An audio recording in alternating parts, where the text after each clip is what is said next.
Thank you so much, Bob, and thanks to all the members of the Academic Events Committee. I think you've done a fabulous job this year, and there's been so much for us to enjoy and more to come. So it gives me great pleasure to be able to introduce my colleague and friend and fellow historian, Lisa Schrenk. Dr. Schrenk is Associate Professor of Architectural History, having joined CAPLA in 2012. She received a master's degree in architectural history from the University of Virginia and a PhD in art history from the University of Texas at Austin.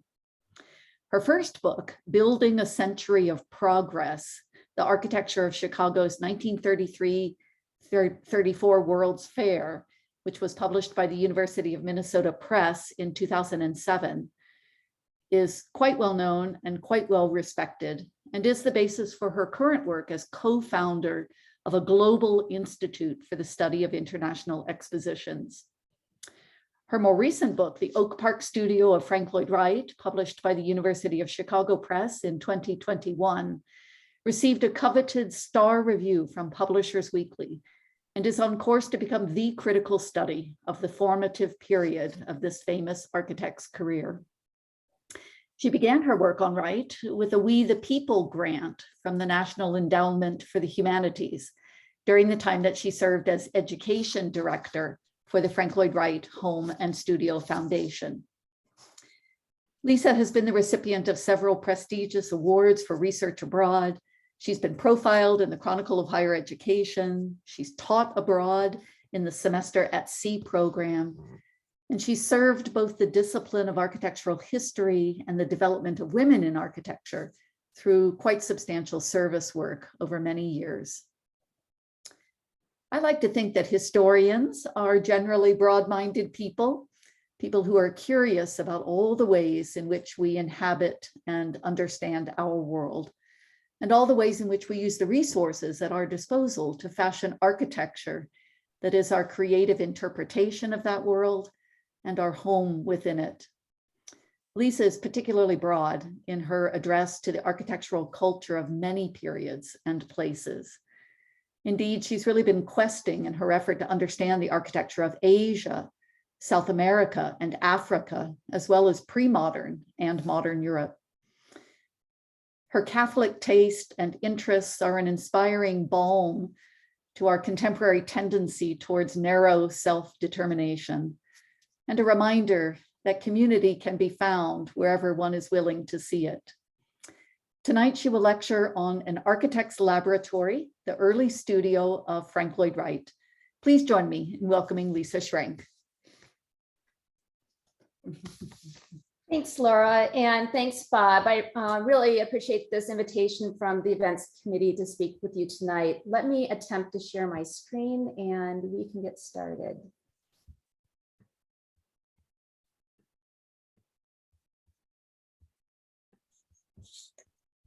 I also wanted to acknowledge not only people at CAPLA and the University of Arizona who have helped fund this book, as well as past institutions I've been tied to, including Norwich University, and the fact that I was tied to 2 NEH grants that helped fund this book. Now, most of you probably have some clue about the story of Wright's Oak Park Studio, really one of the most important places in the development of American modern architecture. As the story goes, Frank Lloyd Wright was getting married to his 18-year-old sweetheart, Catherine Tobin. We see them here. And with the $5,000 loan from his employer, Louis Sullivan, he was able to purchase this land and build what has often been labeled as the honeymoon cottage. With quickly a growing family, they had 6 children. Wright in 1895 adds a playroom wing to the back of the house, this wonderful playroom on the 2nd floor with a new kitchen and a room for a live-in housekeeper. And he also adds a bay to the south. So the original kitchen turns into this dining room, really the first example of his concept of a Gesamtkunstwerk, or a complete total work of art, where he's designing the entire space, choosing the wall treatment, designing the light fixtures. He was always tweaking with his building. And this is this kind of aspect of an architectural laboratory where he was able to use his building to explore ideas without having to worry about a client or other issues. And even from the very beginning, we see him making changes. For example, if we look at the dining room in these two photographs that date just a few months apart, just shortly after the bay was added, well, the house next door was torn down, the land was subdivided, a new house was built right up to the property line. And so we can see him filling in the lower windows for privacy. So many of these changes had functional needs. And also he removes that raised platform, which probably was for plants, like a little conservatory in his home. So we'll talk about this kind of tweaking of the building and how the building itself played a role in his architectural development in these early years of his career. 1897, he ends up building a studio addition. It's completed probably in the very beginning of 1898 in the land between the house and Chicago Avenue, the street to the north. So the property was on a corner lot. The house faced Forest Avenue, the studio, what started out being just a dirt path, but became a major artery into the city of Chicago. Now, if you go to the home and studio and take a tour, or if you take a look at some of the major previous texts on this time period in Wright's life, there's a couple of really important stories or facets of this time in Wright's life that are largely missing. And the first one was the evolution of the building. As I mentioned, he was continually making changes. And by the time Wright leaves Oak Park in 1909, runs off to Europe with a client's wife, he comes back in 1911 and builds Taliesin up in Wisconsin for himself and his mistress, but then redesigns the studio into a home for his first wife and their 4 younger children who are still at home. The house becomes rental property, so Catherine would have some sort of income to help support her and the children. So over the years, the building is remodeled, it's changed into about 6 apartments. We have Frank Lloyd Wright actually owning the property until 1925. He even comes back and designs later changes in the 1950s for later owners, just a few years before he died. And so we see this not only a building that he has connections to while he's living and working in it, but for many years afterwards. 1974, the home is sold. A couple of banks in Oak Park buy the property, turn the deed over to the National Trust for Historic Preservation, and the Frank Lloyd Wright Home and Studio Foundation is founded for restoring the building and then turning it into a museum.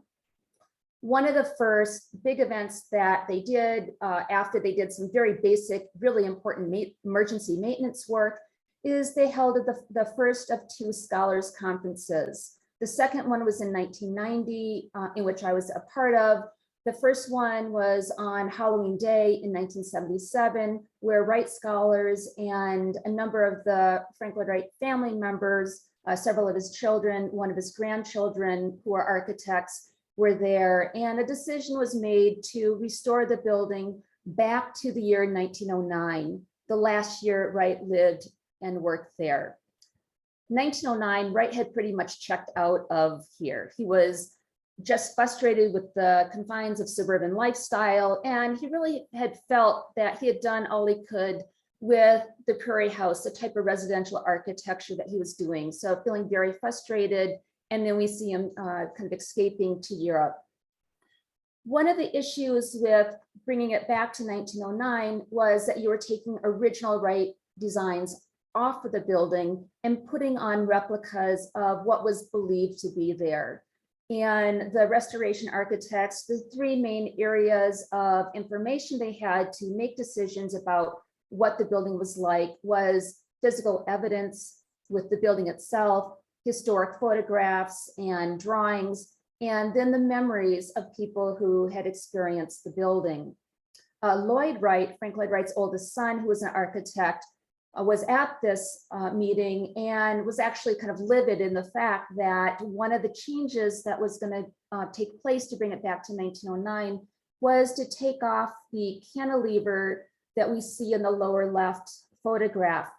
This was added by Wright in 1911. He closed off what we're looking at here as the studio entrance. He walls it off completely to provide a place where Catherine, who was being hounded by the press in these years after Wright runs off immorally with this mistress. And so it gave them kind of a quiet place to listen to the people walking down the sidewalk. And Lloyd saw this as the predecessor of the cantilevers at Fallingwater. In reality, there's a house, I'll show you later, just a couple blocks away, that was built about 2 years earlier with a cantilevered balcony.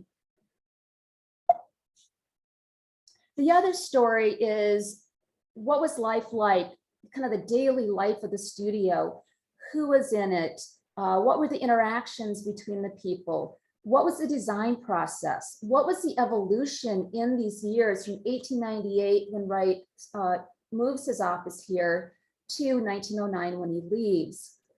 So very little had really been looked at in what was the design process and the evolution.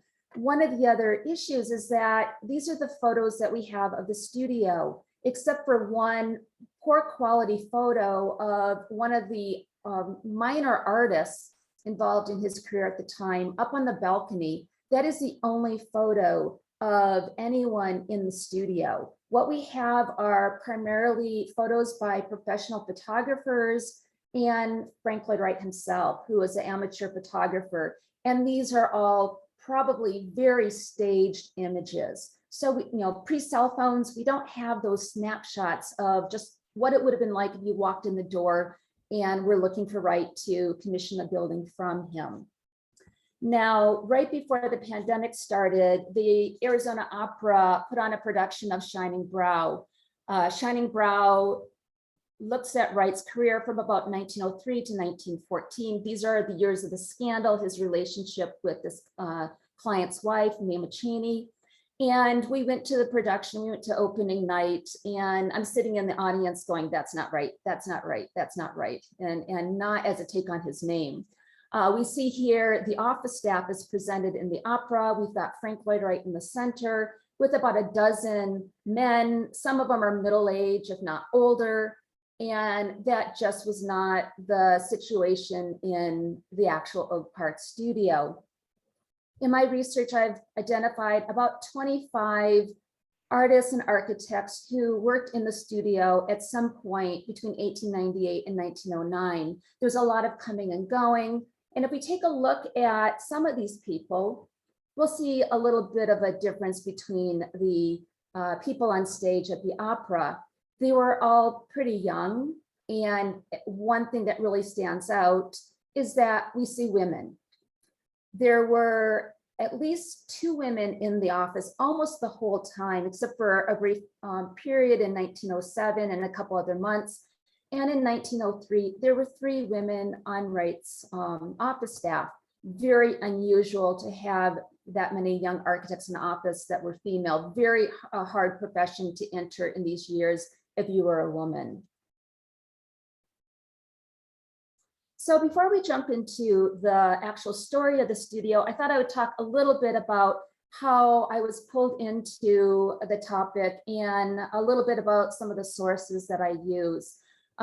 This book took about 30 years, actually a little bit over 30 years to write, thousands of hours in archives, trying to synthesize details, kind of weave together a story.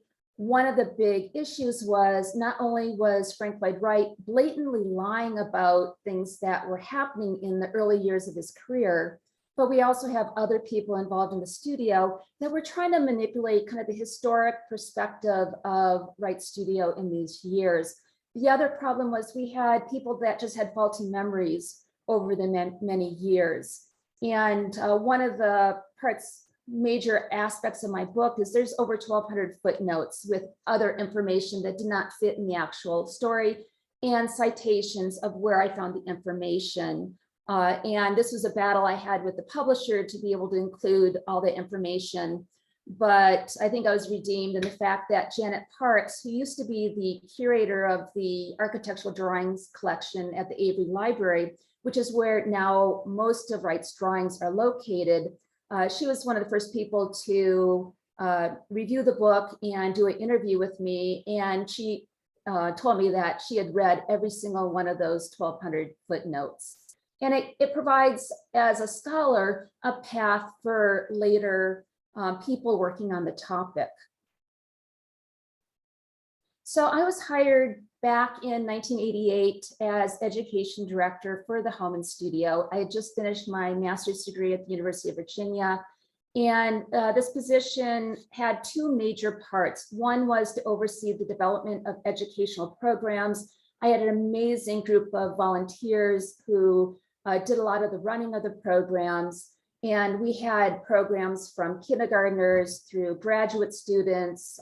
We had a scholars board. There were excursions for adults. There was a lecture series. And it was great. We had one day a donation of Lego showed up, and getting paid to play with Legos. Some of the other photos you see here are of summer design workshops that I developed with an architect and a middle school teacher. And I came back 25 years later. The architect was still overseeing the program and volunteered at it. So it was a lot of fun to see how long sustaining these programs were, and how many students and multi-generations of students that were impacted by these projects. The other half of my job dealt with a grant that the Home and Studio received from the National Endowments for Humanities to document the restoration process of the building and to make that information accessible to people, to scholars, to the general public. And here we can see the original plan that was published before the restoration began. And one of my favorite photos of the Home and Studio, we're looking at the underside of Wright's drafting room. The house was built pretty substantially. The studio was built on the cheap. And during the restoration, they realized they needed to put a new foundation under the building. And it didn't cost a little, that much more to put a full basement. And in that space, they put the research center, and this is a collection of books and historic photographs and drawings, and all those red cases that you see in the back are all videos of guest lectures, scholars coming in and giving lectures. The case that you see with all the drawers in the upper photo are thousands of slides that were taken during the restoration. And we can just see some of the materials in this collection. Handwritten documents as the architects were trying to figure out what the spaces were like at different times in the history of the building. Paint analysis. Wright loved to paint the walls, and not only just paint one layer of paint, sometimes up to 3 or 4 to get the effect he was trying to achieve. This made it very difficult to figure out, okay, which one of those layers tied to 1909. There are letters from Wright family members and others giving information of what they remembered about the building. There are reports that are done every May. There is a big house walk that you're able to get into private Wright homes in the area. And every one of the buildings on that house walk has a detailed research report done on it. All of those are kept in the research center. On the bottom, we're seeing a couple of the historic photographs. The one on the left is up on the balcony, the same space that was my office, except for this is after 1911. Wright floors over the 2-story drafting room, creates 4 bedrooms for his kids. And later on, that became part of an apartment of John Thorpe, who's one of the major players in initiating the restoration of the building. The second photo is of the doors into a walled Italian garden that Wright added to the building in 1911. These were windows that were then taken out of the building, put into storage, and then replicas of what had once been, showing in photographs what they think was there, put into place. Part of my work was to disseminate information, and we, with a number of other people tied to the Home and Studio, produced a series of these Wright study outlines. These are about 15-page documents that could be given to a scholar or just somebody who is interested in one of about a dozen or so topics relating to the home and studio. I wrote about half of these. One of them was on the studio itself. A number of these became articles, and you can see an article, one of the first articles I published on the Oak Park studio, which really was the germ of what eventually became the book. Talking about sources, the building was a really important source, even though it had been remodeled and changed over the years. Still, it was so important, particularly to understand the relationships of different parts, different spaces in the building, and being able to take memories of stories that happened there and be able to kind of apply those to the physical structure. Looking at the upper right, we see the playroom right about the time when the restoration began. And I remember when I worked there hearing about the secret passage, and no one ever really talking about exactly what it was. And in my research, and you can see it today, there in this historic photograph, you can see wood. It's really hard between the bookcase and the wall. That's where this passageway was. Today in the restored building, you can see they use a slightly different color Roman brick to differentiate it from the original brick. And this is something that art restorers and architectural restorers typically do, so you can tell the new material from the old. Well, what happened is in the 19-teens, when the house was rental property, it was rented by a young family, and they wanted to use the upper level above the garage as part of their unit. And you can see those spaces, if you can see my arrow here. And the playroom is the left part of the yellowed space. And right next to the fireplace is where they put a doorway in so they could bring those spaces into that unit. So again, the building is evolving pretty dramatically over the years. And this means finding little tiny details and weaving them together. And just to show you some of the broad range of resources, in Oak Park, there's quite a few collections. In the Oak Park Public Library, John Lloyd Wright, Wright's second son, gave a number of items, including one of the original announcements that went out for the opening of the studio, which we see on the upper left. Grant Manson was the really first scholar on Frank Lloyd Wright, began researching him in the 1940s while Frank Lloyd Wright was still alive. We've got historic photographs. I love the one of Unity Temple in the middle where you can see the concrete pour. Unfortunately, it was covered at some point in the mid-20th century, and you can no longer see the fact that you actually have the lines of the pour. Even a single line in a local newspaper has value. And here we see, I think it's in the oak leaves, you've got just in the yellow, Frank Lloyd Wright of Chicago Avenue is again remodeling his home. There's a date. It helps us to figure out when things were happening. Other collections, a lot of these all have their own story. I don't have time to go into those, but I will go into a couple. You can see collections on the East Coast.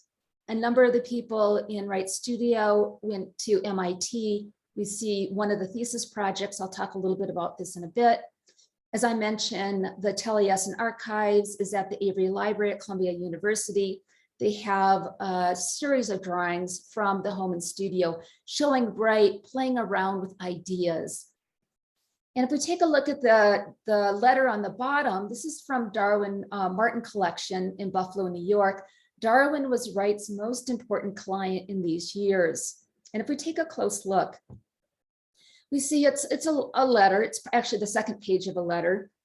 It's telling us some details about what's going on in the design process. But with an educated eye, I look at this and go, okay, what is going on? Who signed this letter? It is not Frank Lloyd Wright's signature.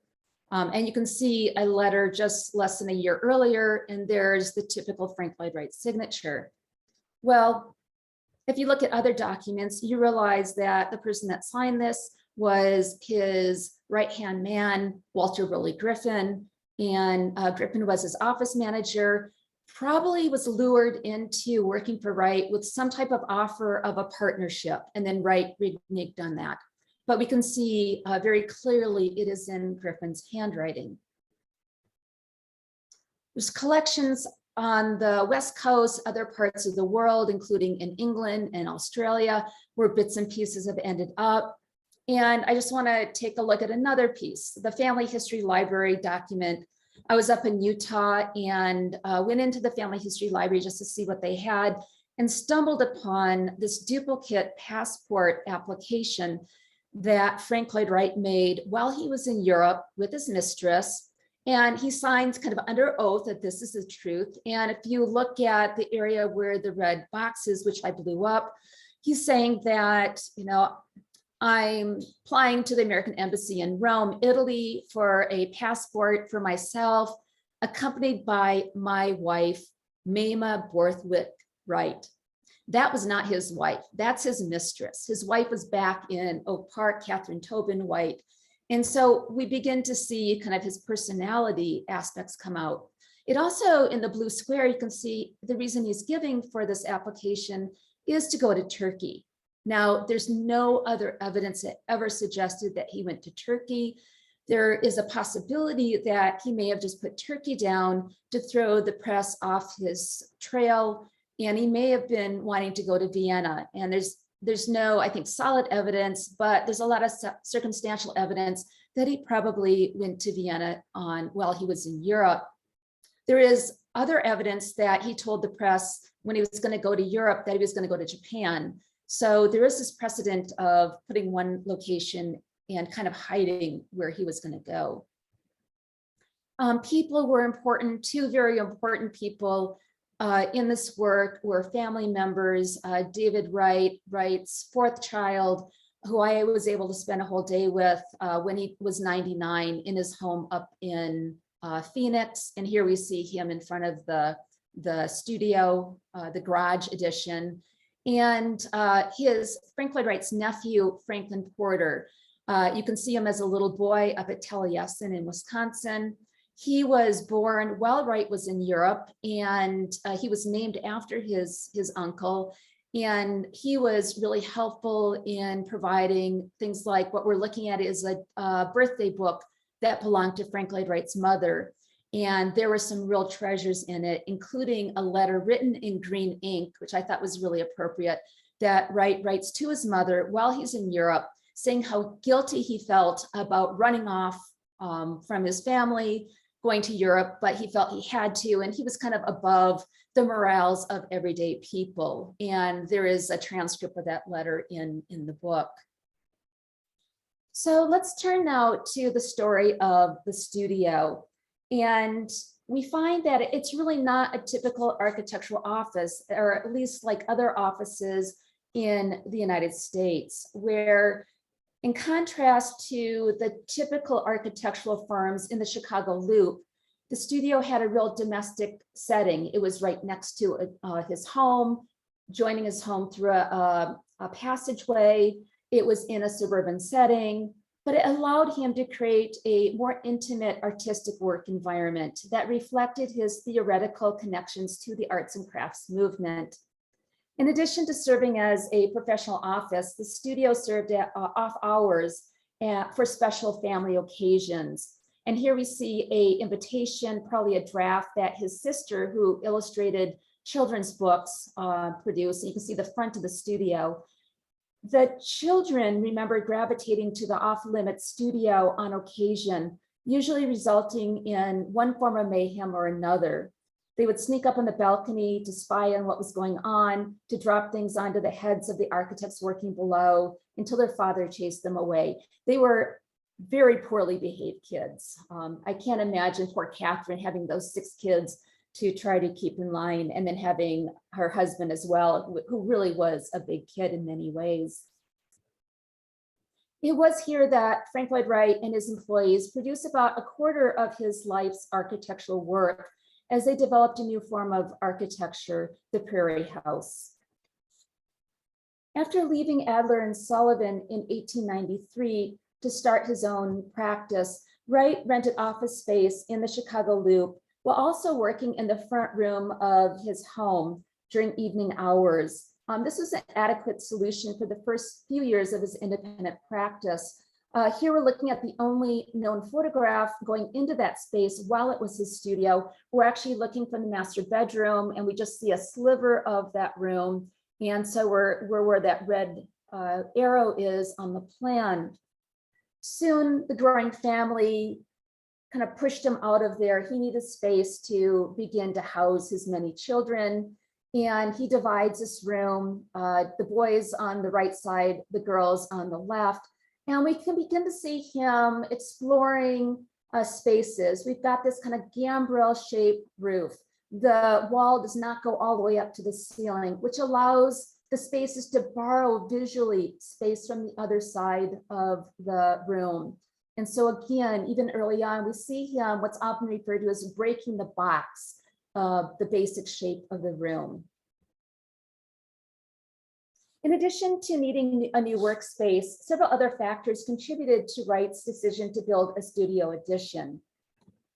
Raised in rural Wisconsin, Wright never felt fully comfortable in an urban setting.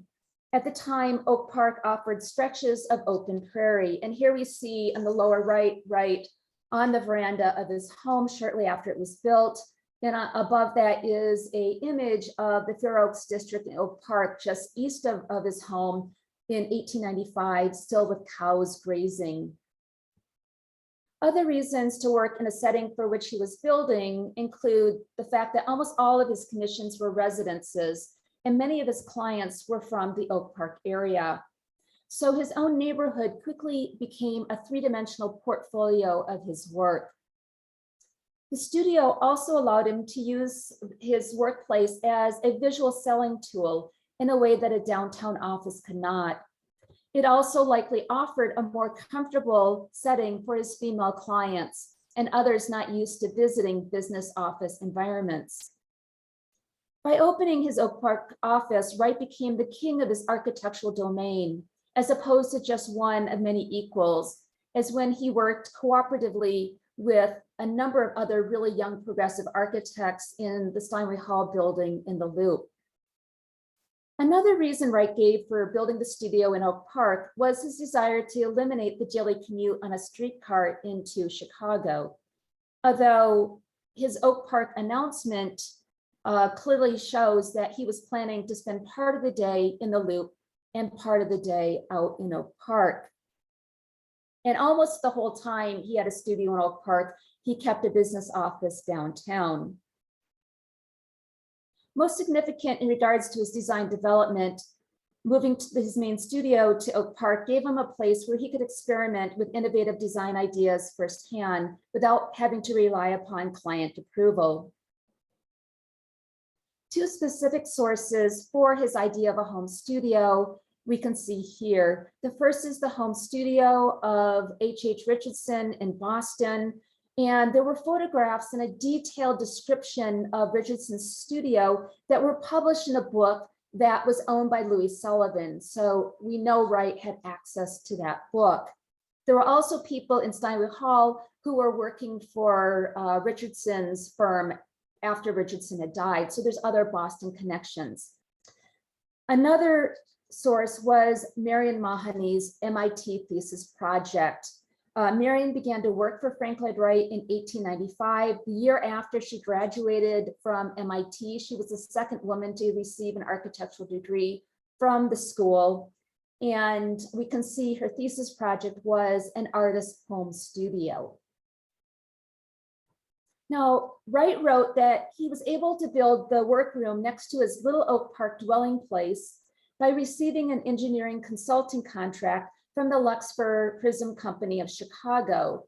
And Luxor Prisms, if you're not familiar, they're kind of like glass blocks, but they have these lines of glass in them, like prisms, and they were designed to help project natural light into stores before electricity.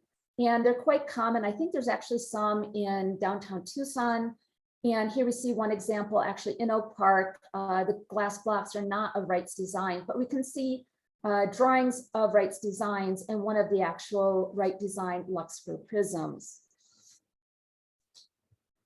An early description by Alfred Granger and photographs of Wright's new studio that appeared in the House Beautiful in 1899 provide insight into its initial design, and it illustrates significant differences from the building as restored to 1909. For example, Granger noted that the entrance hall walls were originally a deep, rich red, so different from the dark gold color of 1909, and you can see as they're restored. He also incorrectly noted that the woodwork throughout the studio was oak, and we don't really know why he said oak. Restoration workers discovered no oak in the studio, but instead 4 different colors of soft basswood, and suspect that Wright stained the wood a dark color in part to hide the variations. As I mentioned, the studio was built on a very tight budget. Granger described the 2-story drafting room and with its octagonal balcony and chain tension ring. An early surviving drawing of the room illustrates Wright explored several roof designs. Granger noted that this room's sand finish plaster walls were painted a dull quiet red on the 1st story and a tawny yellow above. Diamond pane casement windows allowed for light to enter while hiding distracting views of outside activity. Photos show plaster versions of classical sculptures decorated the room, including a small bust seen here in the little yellow circle of Michelangelo's dying slave on the fireplace cap. On the balcony, Wright hung a hand-lettered quotation from Rudyard Kipling's McAndrew's Hymn. We don't know if he actually had other quotes on the other facets or the other sides of the balcony. There's just no photographic evidence of that. The plan shows drafting tables and stools were arranged along the walls. On the fireplace, 4 panels of a frieze by artist Richard Bach were created for the Wright's Heller House. And Bach was Wright's main artist in these years, doing quite a few different friezes and other sculptures for Wright's works. To the right of the entrance hall, woven William Morris portieres or curtains could be drawn to block off a short hall that led to the library. Granger described the library as the most beautiful room in the studio with walls painted a rich olive green. The library served as a Kunstkammer, or a cabinet of curiosities, where the architect could show off his design work, as well as objects that reflected his ideas of beauty and good taste. Photographs show Wright's office, like the other studio spaces, decorated with an assorted objects, including a large plaster cast of Della Robbia's Boys Singing from a Book, and an image of Beethoven's Life Mass on the back wall. Unfortunately, Granger's descriptions and accompanying photographs are without life and reflect just a moment in time through carefully staged photos. We can, however, deepen our understanding of the studio, both regarding what happened within its walls and with the structure itself, by exploring a wide range of other sources. It appears in February 1898 that Wright was settling into his home studio, using letterhead with his Oak Park business address. Between that date and 1909, when he left to go to Europe, the studio operations can be divided into 3 major phases, defined by the architect's own educational development and explorations, by the commissions in the office, by the office procedures, and by employee interactions. The first phase, from about 1898, when the studio opened, to 1902, we see Wright still trying to establish himself as a prominent independent architect. Many of the designers working for him were equals in education, actually were better educated than him, more formally, and were relatively close to him in age. When Marion Mahoney first entered Wright's employment in 1895, a couple years before the studio opened, to make up for her low wage, Wright gave her the meaningless title of superintendent of the office force. She was likely his only core employee for much of the next couple of years. This position, however, allowed her to hone her architectural skills, as she recalled how she was able to contribute to all stages of design production. During the Oak Park era, with other designers beginning to enter the studio, she began to spend most of her time working on decorative arts and renderings. She was a beautiful renderer, and a lot of the very Japanese kind of print quality renderings in these years are in her hand. William Drummond became one of the first architects to enter Wright's employment in 1899. Drummond quickly became a skilled draftsman and was a project manager for many of Frank Lloyd Wright's commissions. Walter Burley Griffin and Isabelle Roberts, and the question is, we don't know for sure if this is actually a photograph of her. People do believe it is. There's never been any definitive evidence, but they both entered the office around 1901. As I mentioned, Griffin had been lured probably for an offer of some type of partnership or profit sharing.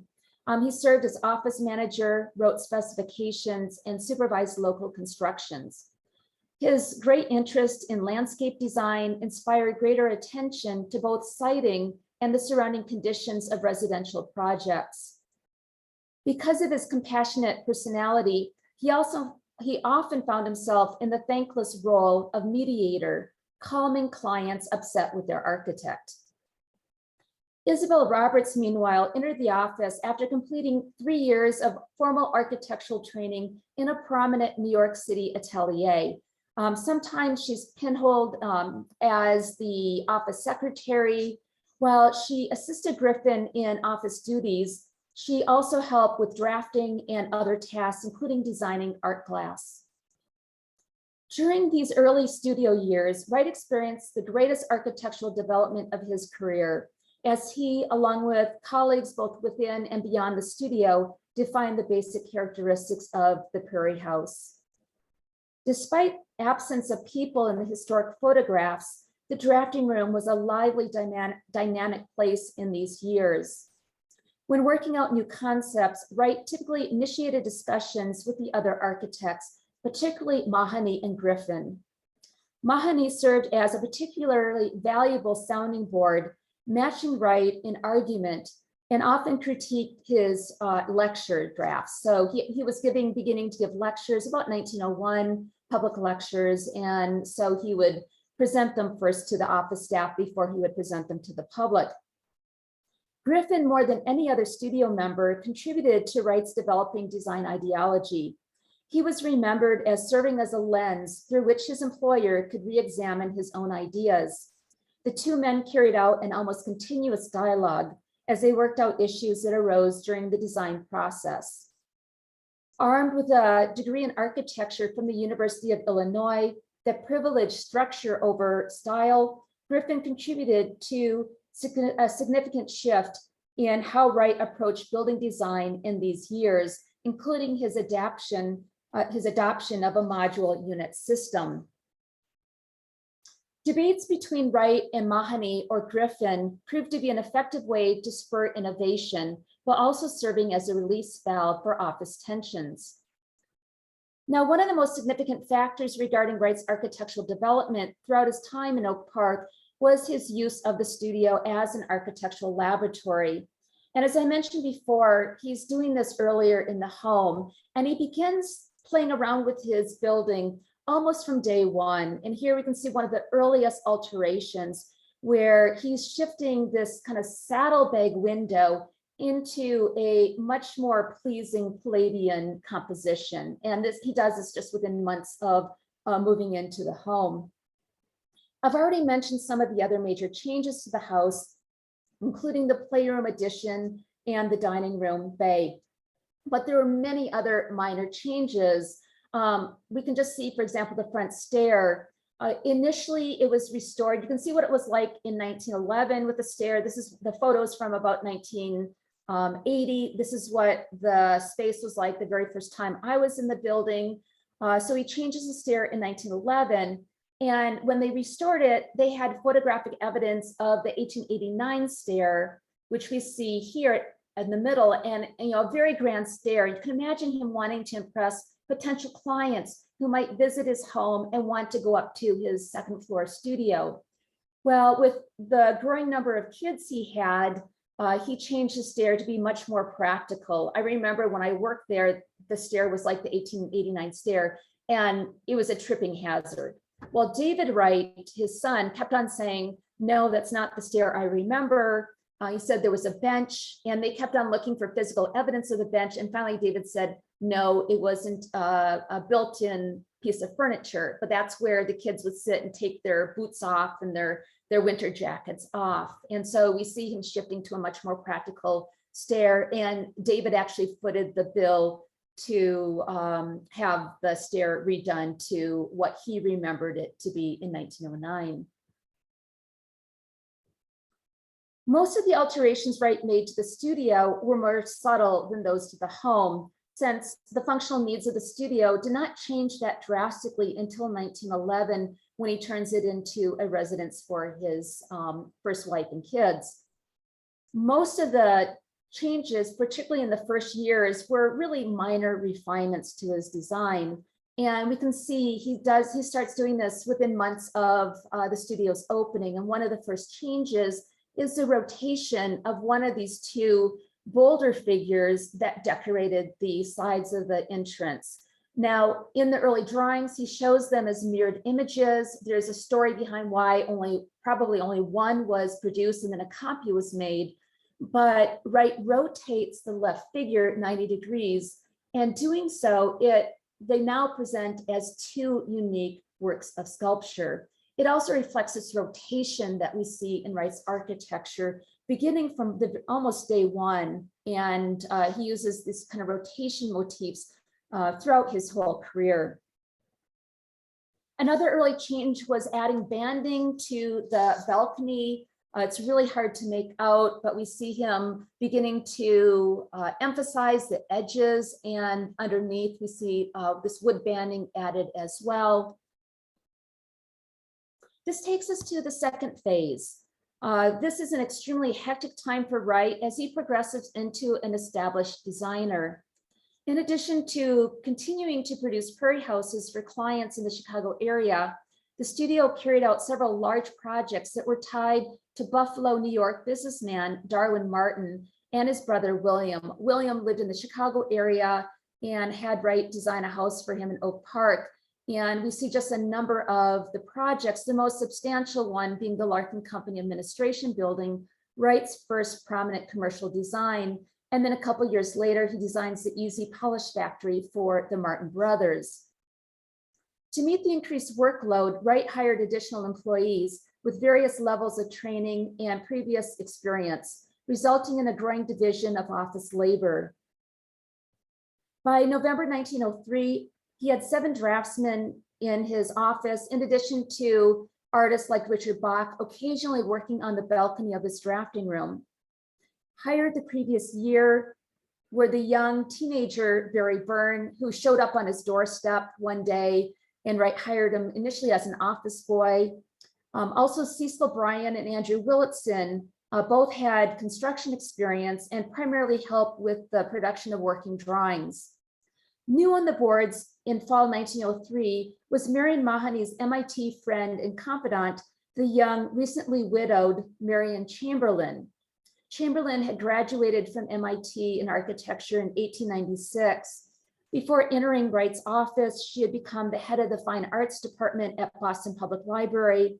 Her tenure in Wright's office was short, and we don't know any specific contributions that she made. There's some evidence that suggests that she may have not been the best draftsperson. There's also evidence that there may have been inappropriate behavior towards her by Wright. In any case, within a few months, she leaves and goes back to Boston. Charles White was a more successful addition to the studio. He also enters in the fall of 1903. He focused most of his energy on the Buffalo commissions, including the Larkin Company building. Now, in these years, Wright began to shift focus from his own development and education to that of his employees. In addition to encouraging them to go out and sketch and collect interesting bits of nature to decorate the studio, which they did, He encouraged them to continue their education by attending local events, even to visit the St. Louis World's Fair, where they saw the work of Peter Behrens and the Viennese secessionists for the first time. However, within the walls of the studio, the lively debates began to ebb. Wright left much of the learning process of his newer and younger designers to other experienced members of the office. Barry Byrne, for example, wrote that he was indebted to Drummond and Griffin for the assistance they gave him in the early days of the studio. Wright, he added, gave me no attention, condescending or of any kind. But Byrne felt that the value in training under Wright lay in the matter of seeing top-grade talent function. Byrne recalled that during the years he was in the studio, Wright would arrive at designs and plan an elevation and then base perspectives on the elevation. He noted that sometimes there was a struggle, one scheme superseding another, and that Wright would continue to work on an architectural idea until he felt he had brought it to relative completeness. Often this development occurred during the preparation of working drawings. Byrne noted that erasing and redoing working drawings of buildings that were entrusted to his care was a usual and often wearisome procedure. One of the buildings that we know Byrne was in charge of was the Beachy House, which is just around the corner from the home and studio on Forest Avenue. And there are dozens and dozens of drawings for this house in the Taliesin archives, giving evidence to what Barry Byrne was saying in this kind of repeating and working things out kind of continuously until the final moment. Wright's daughter, Catherine, recalled that her father did not have his own drafting table on the studio, but would work on whatever desk was handy. He often would design late into the night.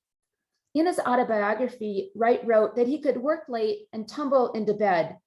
Unable to sleep because of some idea, he could get up, go downstairs to the studio by the way of the connecting corridor and work. And we can see a historic photograph of this corridor. This was an unheated space that he built around a live tree. During the restoration, they tried to put a tree there very much like this, and it did not last very long, in part because the passageway now is heated and the poor tree is thinking it's winter and its branches, but at its trunk, it was thinking it was still summer, getting very confused, and finally died. Wright was also known to play piano late into the night as he worked out difficult design issues. This is one of my favorite photos of Wright. We can see him shortly after the home was built at the piano in his living room, in his bathrobe, with a bust of Beethoven, very much like Schroeder in the Peanuts comics, kind of looking over him as he is playing and trying to work out some idea of a design process. Even with major project deadlines looming, Wright had no qualms stopping work production to make major alterations of his office in these years. In fact, he undertook the most significant renovations in 1903 and 1904, largely funded by Martin-related commissions. Some of the best written records documenting the numerous physical changes to the studio in these years are letters by studio architect Charles White to his friend Walter Wilcox. Wilcox went on to become the dean of the School of Architecture at the University of Oregon. In November 1903, for example, White wrote that Wright is certainly the most impractical man, is way behind his work, but calmly takes 7 weeks to alter his office and lets the work wait. The following May, White wrote that the studio is again torn up by annual repairs and alterations. Twice a year, Mr. W rearranges and changes the different rooms. He says he has gotten more education in experimenting on his own premises than in any other way. And here we can see one substantial alteration to the exterior that was made in these years, where he walls over the original broad stair, creating what scholars have labeled a path to discovery. So he's beginning to force people off axis and really forcing you to experience your kind of entry procession to his buildings the way he wants you to.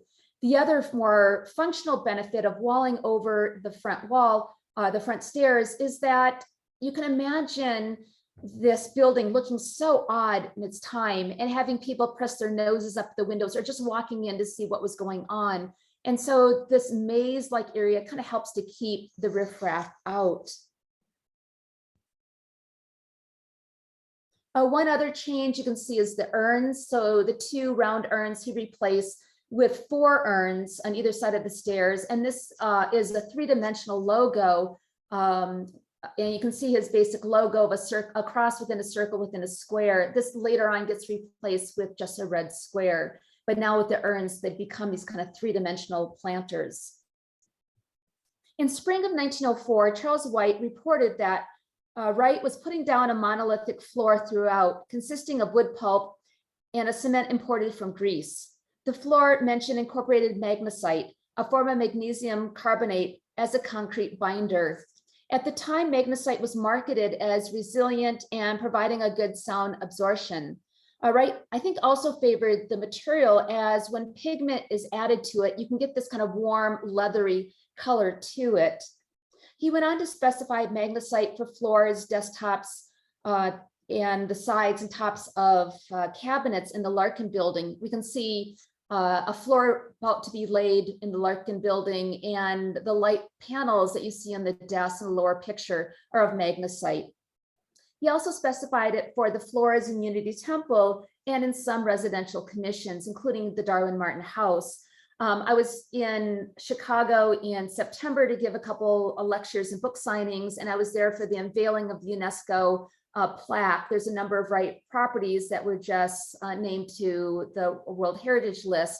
And I was there, and I was kind of afraid that in the recent restoration that they had replaced the magnesite. You can see it's in not very good shape, but this area that I'm showing you, you can see the detail that when they were laying it, a cat got in and walked across it here, and those footprints are still there. So if you go to Unity Temple, you can try to find the little kitty footprints.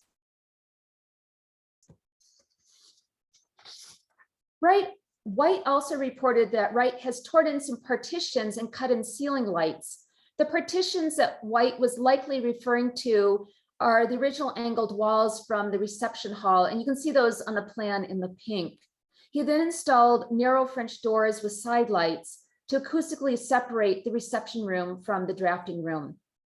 Wright must have found a greater need for a place to go over drawings with builders and contractors than a reception desk, which was removed, and a large plan desk was added below the windows.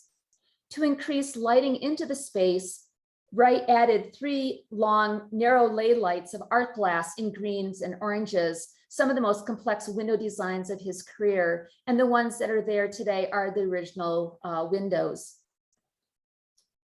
Wright made major changes to the drafting room on at least 3 separate occasions, including when the magnesite floor was installed. It was probably in 1904 when Wright installed shelves across the drafting room. He added 4 high-wood storage cabinets as well at the corners of the balcony opening to help visually define the space. So I think he's beginning to play with space where we have these visual supports of the balcony, but he's showing off saying, oh, I don't really need these to support.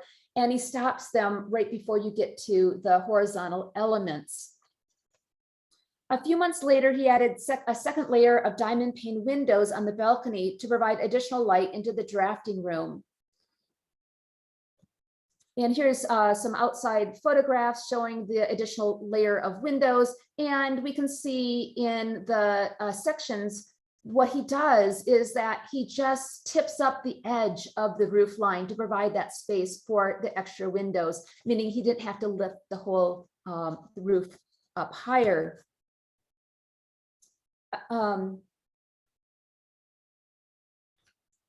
A few months later, he replaces the diamond panes with planar design. You can see what it looks like in the color photograph of what it's like today. And he gave some of the windows maybe as payment. He was known for paying people in Japanese prints. He was known for not paying people on time, which is one of the reasons why many of the people left the studio. But we can see Richard Bach's studio in River Forest with some of the original windows from the studio installed there. It's a bit harder to date specific changes he made to the library, which we'll look at as we turn to phase 3, a period that falls between Wright's 3-month trip to Japan in early 1905 and when he departs Oak Park in 1909. This last major phase of studio operations was marked by derailment of office momentum due to Wright's trip to Japan and a significant turnover in office staff, including Griffin's departure in 1906.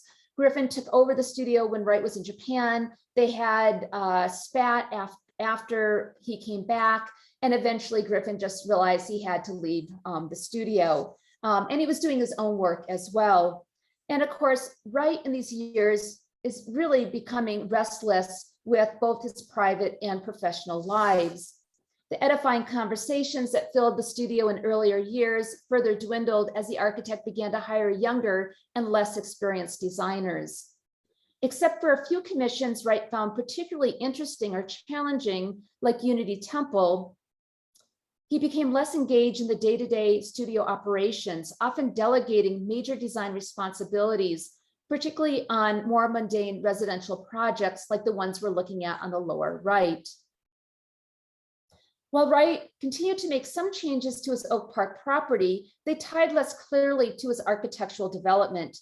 As Unity Temple, just a couple blocks away, in many ways took over as the main site for his architectural explorations. And we can see him developing a much more complex path to discovery for this building. He's playing with space. We have this kind of raised center floor level. We've got, if you're looking at the bottom photograph, now the wood banding, it's like the panels are sliding across the elements. And I think this comes from an influence from his time in Japan, where he's witnessing the sliding of the shoji screens and other kind of flexible aspects of Japanese architecture. If we turn back to his home, most of the studio changes were made to the library. I think this was that Wright finally learned that if he just stops work in the studio, clients are not getting their projects done and they're not going to pay him. And so by kind of limiting his explorations to the library, the work can still go on in the drafting room. While many of the changes were very, very minor, he had one major one that he made in these years, and that was to add a second level of windows to the library. He must have been happy with getting that extra natural light into the studio with the second level on the drafting room. And he then adds the second level, but he covers it up under the grill work that we can see in the photo on the right in the green square. Some of the other changes that are made, he changes the light fixtures out to these hanging green globes. He adds in the red these cork panels so he could have additional place for display of drawings. He puts in art glass panels in the cabinets so he can have other objects on display there. And he adds 2 Japanese print desks that he designed in around 1901 for the Dana House. And we can see he's showing off some of his extensive Japanese prints in there. And again, this is a place for him to show off, a place to meet with clients and to impress them. Here are 2 photographs that are just taken, a very short time apart. I think the one on the left is older, although there's no solid evidence to prove that, but we can see some of the changes and things that he's also playing with. In the yellow in the left, you can see an additional triangular shelf where there's kind of this rotation of the octagonal form that has disappeared in the slide, in the image on the right. There's little vertical pieces of wood that are hanging down, don't quite go all the way down. So they're kind of reverse of some of the verticals that he's adding, like the storage units in the drafting room. And we've lost one of our panels for the cork where he could put things up. The hinges are there, but the panel is gone. Now, we do find that there is one change that probably Wright was not happy with, and he does try to hide it, and that is that second level of windows. This space is very small, and by raising the roof, adding the windows, which he actually raises the roof here, you can see in the difference in the 2 drawings at the top, it must have felt like a silo inhabiting the space. And I a little hesitant to put the color photograph up because it's a wide, really wide angle lens, but it allows you to see a little bit more of the room. So what Wright does is that he hides that upper level of windows by curving down the ceiling. And on the outside, he covers them with shingles.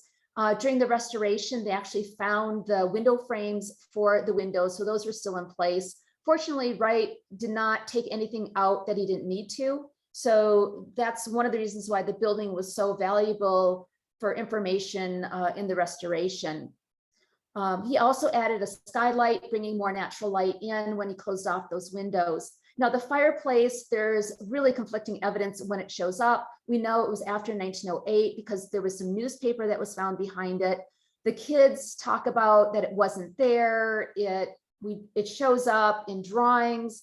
So they did keep it here, but it may not have actually been put into place until 1911. So again, there's pieces that we just don't have enough information to make a solid decision on whether something should be there or go.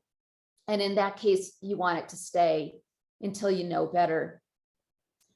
So 1909, as I mentioned, he runs off with the client's wife, with May Mancini, who we see here, to Europe. He travels around Europe. He also settles in Italy to produce two major publications for the German publishing house Ernst Wasmuth. And the first one are two folios. They're very large, of drawings of his Oak Park era work. If you want to take a look at these, there is an original copy of these works in the special collections on campus.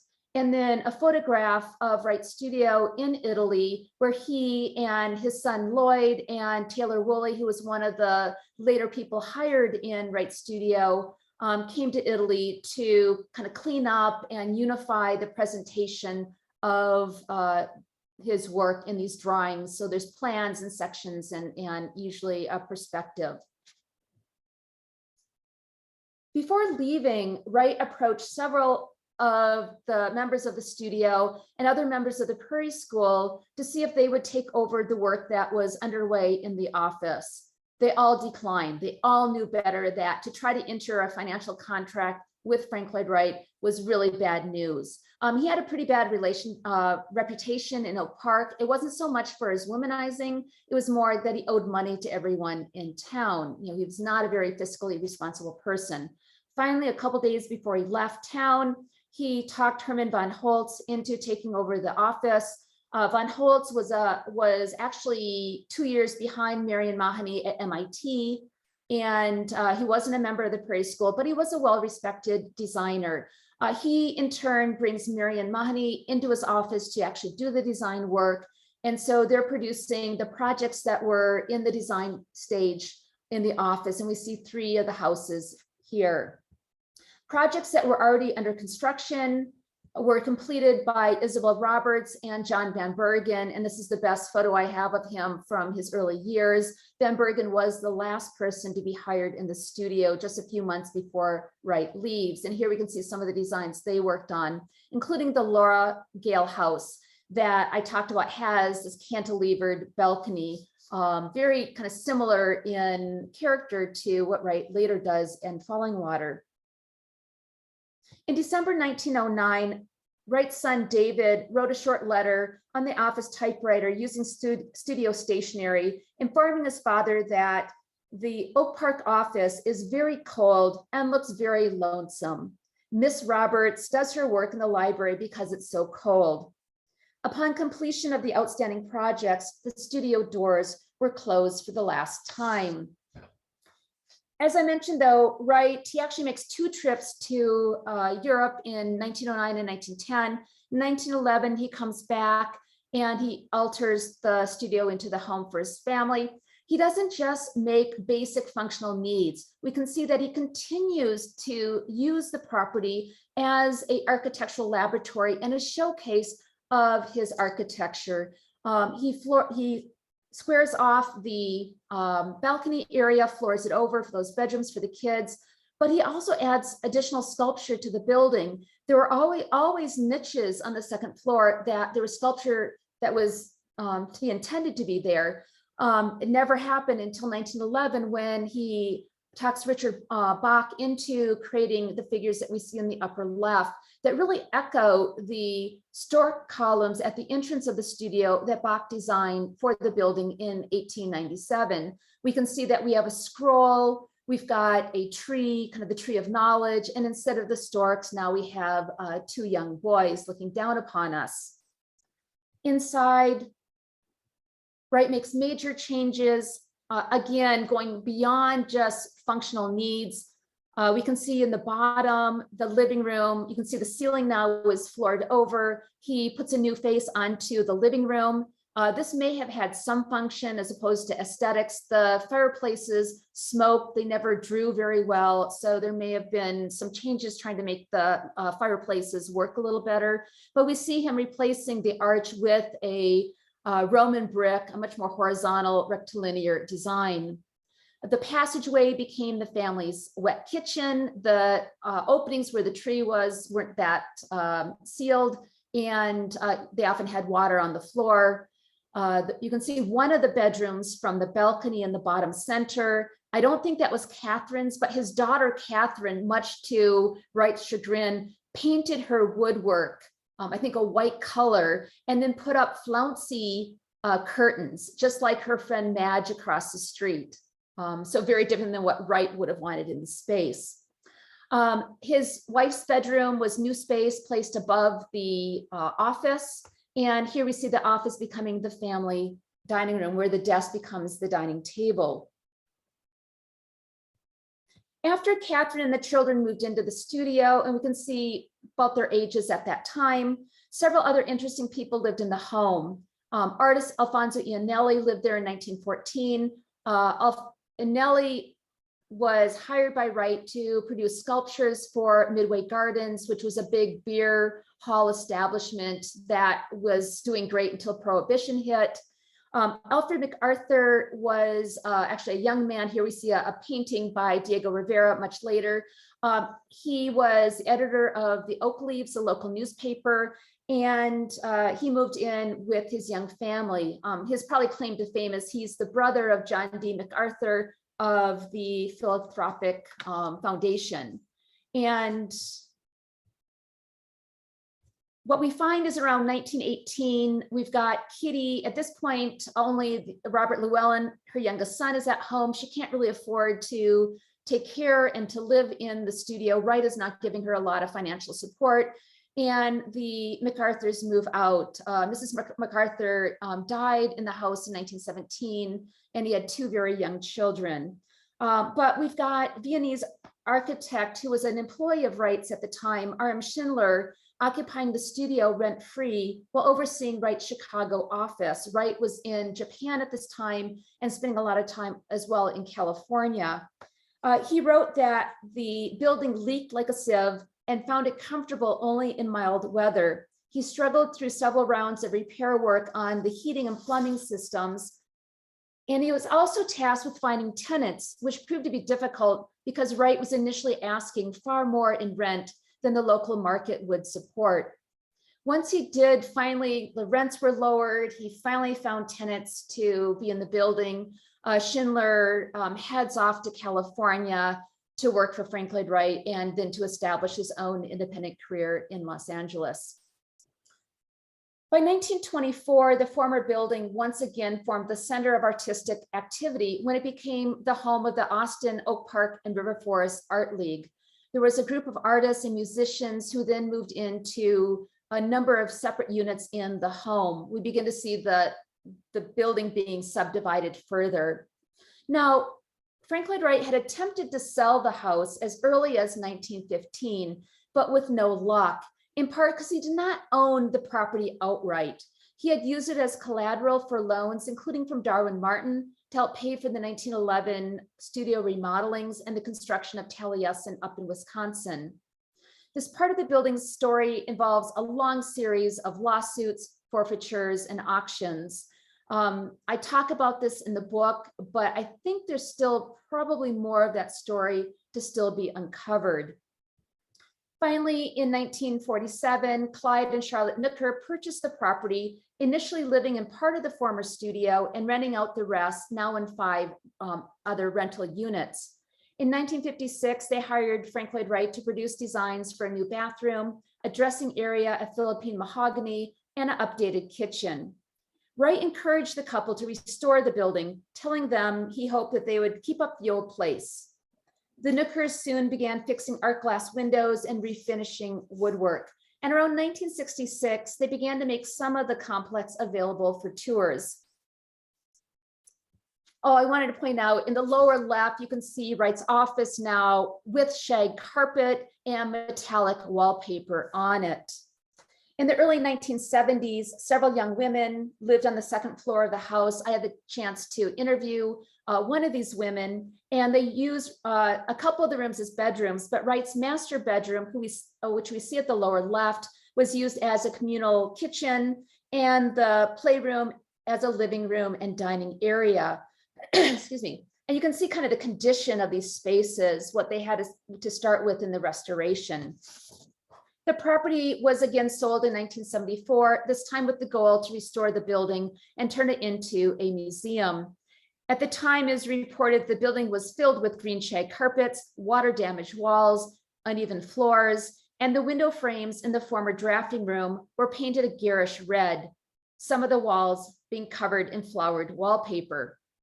Wright's son Lloyd was so greatly dismayed that so little of his childhood home remained visible through the various modernizations. After the decision was made by a group of the scholars and Wright family members to restore the building back to 1909, a $2.5 million restoration began, with much of the labor carried out by the Hole in the Wall gang and other home and studio volunteers. The reason why they received the nickname the Hole in the Wall gang, there had been a firewall that was built in 1911 to separate the home from the studio. And they're the ones that plowed through that hole to once again reunite the home and studio. Another discovery at this time by John Thorpe. He was, again, the leading figure to get this off the ground. He actually was living in that apartment in the front of the studio in these years. And one day he decided to explore and punctured a hole up in his ceiling and discovered that the chain harness system in the drafting room, just very much like the Florence Cathedral dome that holds the building together, was indeed still there.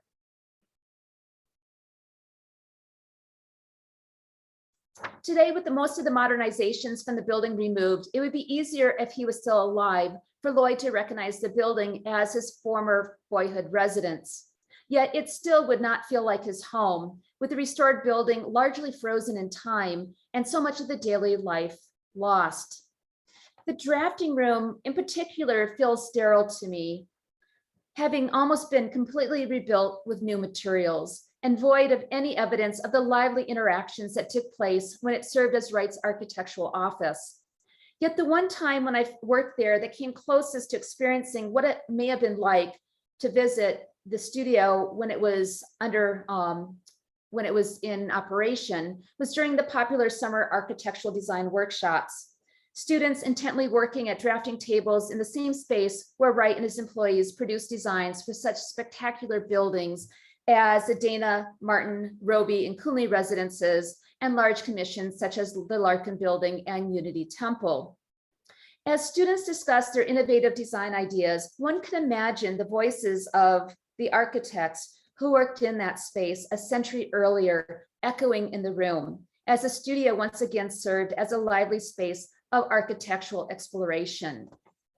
And one thing I've taken from my time in Oak Park and working on Wright is just the importance of experiential learning and how important it is outside of studios for students to learn not just through looking at images, reading text, writing, but also doing and experiencing spaces. And that's something that I try to imbue in all of my teaching, particularly when I'm teaching about Frank Lloyd Wright, whether it's holding a Frobel block workshop with students in the classroom or taking them to actually be able to experience Wright's architecture firsthand.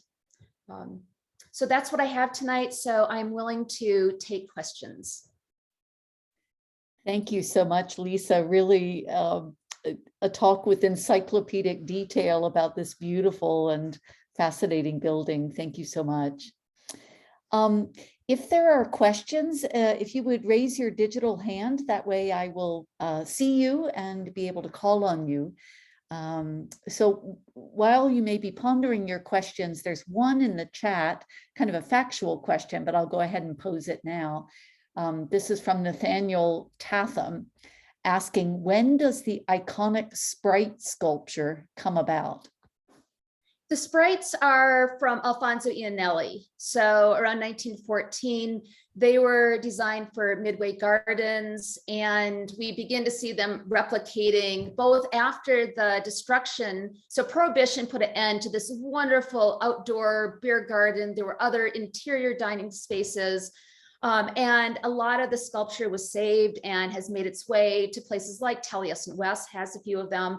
And then we see the mass marketing of Wright designs beginning in the late 1980s that has just kind of continued.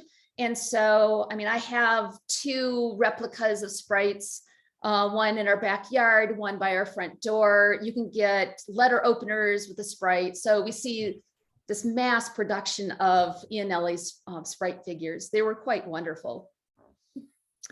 Thank you very much. There's a question from Emily Kulka. Emily, go ahead. Yes, I know you touched on it slightly before, but with the building having undergone so many renovations throughout the year, how do they determine which period to restore it to? That was this decision that this original group of Wright scholars made and the Wright family members. And there was really three choices. One is to restore each building to the best you could. So you might have a mishmash of spaces. Another one was looking at functional needs and incorporating those. And then the other one was just straight make it 1909 as best as we can. There are a couple of later additions that were kept.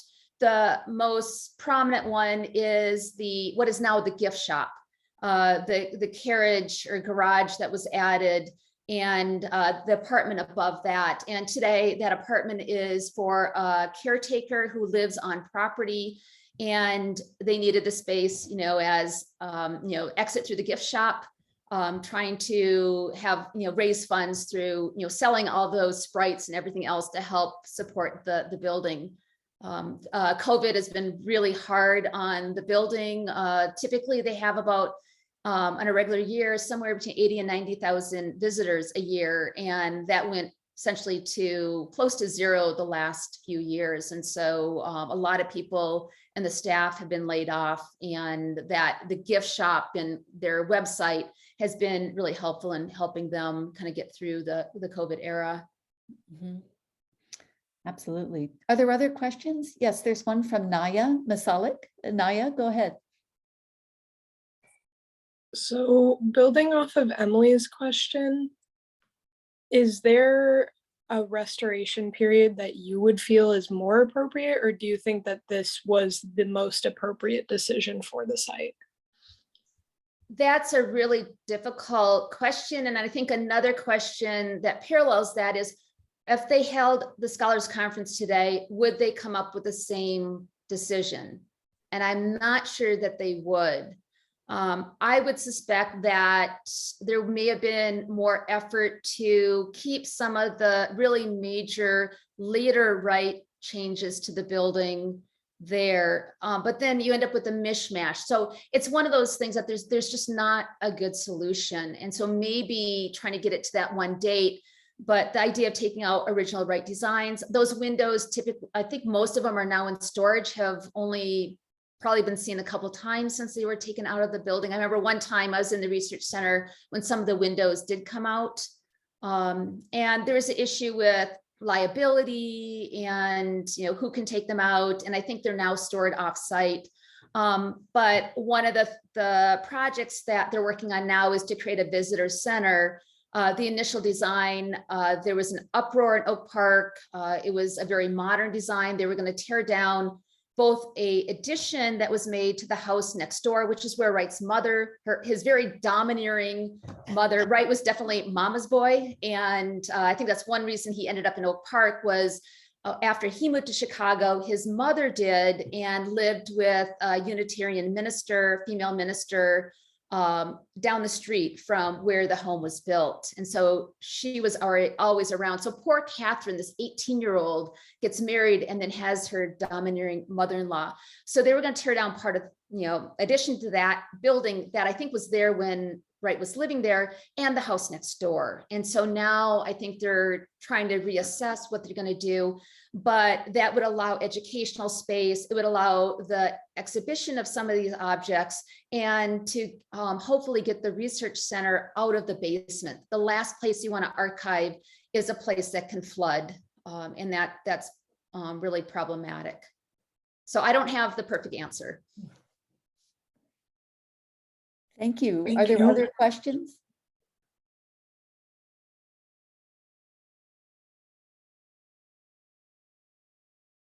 I have one, and this is perhaps a question about spatial practice a little bit more than about the architecture per se, but during the pandemic, we've all become much more familiar with the idea of living and working spaces in proximity to one another. And I guess in a way, early in your talk, I was wondering whether you think that Wright really was a kind of domestic person. I mean, so you mentioned he was a mama's boy and his mom was close by, but just sort of the daily practice in this place. Do you think he was thinking about work all the time and it was right there, or do you think it was something else? I think he was thinking about work all the time. And, that front room is where he was designing the bootleg houses that supposedly Sullivan didn't know that he was moonlighting and designing. Sullivan knew about them. There's, the basic story of the breakup is there's a lot of myth involved. But I think he was bringing work from Adler Sullivan home. He was doing other work in the evening. So I think he was always thinking about it. And if you think about his upbringing, he was brought up for many of the years growing up. He was in Spring Green, Wisconsin on his uncle's farms and working on the farms, and work life and home life were united. And I think this gets to, his discomfort about cities and being in dense urban locations. He loved the culture of cities, the various theater and opera. He loved that, but I don't think he ever felt really comfortable in cities. And we can see this time period of his career as a cycle where he goes from rural Wisconsin, really beautiful setting. He goes briefly to Madison to a couple of quarters of engineering school, even though he went and told the University of Wisconsin later on, why don't they give him an honorary degree? He was only a few credits short. These are the types of blatant lies that he would make.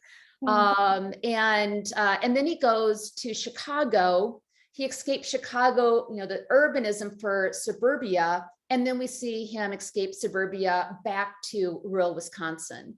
And so we can see this time period is really a cycle in his development and in his place of work. Yeah, well, it's fascinating to think about the arc of this life and some of those loops that are taking place. Looks like Naya maybe has an additional question. Go ahead.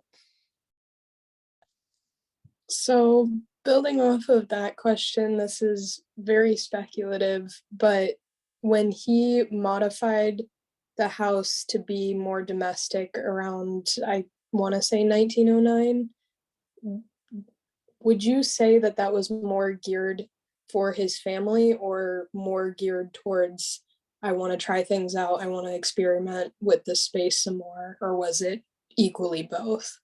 So you're talking about the studio remodeling. He did it functionally. He's trying to figure out how he's going to support, his wife and his mistress's two kids. She was also married. And so I think he figures out this is the way that he can do something with his property. It ends up being a big financial sinkhole for many years. And so I think here he is, he's got this chance to turn it into a residence, and he can explore new ideas and make it a showpiece for his architecture at the same time. When he comes back from Europe, I mean, he's been run through the press. He's in Berlin, staying at the fanciest hotel in town, and a Chicago Tribune reporter comes, looks at the registry, sees that, oh, Frank Lloyd Wright's here with his wife, and then, you know, telegraphs back to Chicago and finds out that no, Mrs. Wright's back in Oak Park. And that's when all the scandal hits, and it's all in the front pages. Even in Alaska, the front page, there's an article about the scandal. So, and he actually, I think, goes back and spends more time in Europe. We find Maima spending much more time. He actually comes back briefly to the States. He leaves her there. And it's really Catherine that is dealing with the, you know, reporters banging on the Oak Park door, wanting, you know, quotes and stuff, and even on Christmas Day. And so, you know, I just had, my heart goes out to what she went through because of his behavior. But she stayed married to him until, I think it was early 1920s. So she would not give him a divorce. All the scandal. Yeah, yeah. Do we have records of like things that she said about him or what that was like? Is there really much information in that area?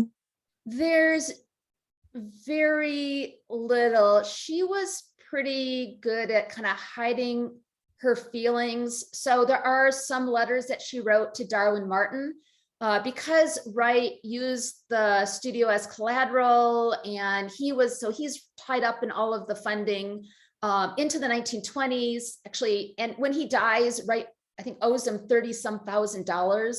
You know, Wright kept on begging him for money, and Darwin relented stupidly and, you know, never was paid back. But Catherine was kind of in the middle of that, because Darwin was a very moral person, and family was so important to him. I think his parents died. He had other siblings, but he spent a lot of his time away from a lot of his siblings. And so he built a house for one of his sisters, the Barton House next to his home. He's always about trying to bring his own family together. And so Wright running off and leaving his wife and kids was just, Darwin just couldn't understand that. And so Wright is kind of lying to Martin to kind of hide what he's doing, saying he's going to get back with Catherine, and the studio, I think some of that money was going to be to kind of rebuild their home. It's a very complicated story, but Catherine, so there's some in letters to Darwin Martin. There's in December of 1908, so before Wright leaves, just a little bit before, Charles Ashby, who was an arts and crafts designer in England, he had come to lecture in Chicago around 1900, 1901. They became friends, kind of pen pals. And in December 1908, he and his wife, they're back in Chicago, and they actually stay with the Wrights, and their diary entries that both Charles and his wife Janet wrote, kind of talking about how Wright is in a different place than what the man that he remembers from 1901. And so the tensions in the family were very apparent to others as well. So there's clues, even though she was not the type of person to splatter information to the press or to express her feelings directly. Well, thank you so much, Lisa. I think we probably should release you to some dinner, a glass of wine, or whatever follows such a rich and informative lecture. Thank you so much. I think you can tell by the turnout that there's tremendous interest in the work of Wright and your work on him. So thank you again. And we look forward to learning more in the future. And there's a lot more in the book. So, you know, it's so frustrating, even though I apologize for going as long as I did. There's so many stories in this kind of weaving of this larger story. Yeah, well, you've whetted our appetite for more, for sure. So thank you very much. Thanks, Laura.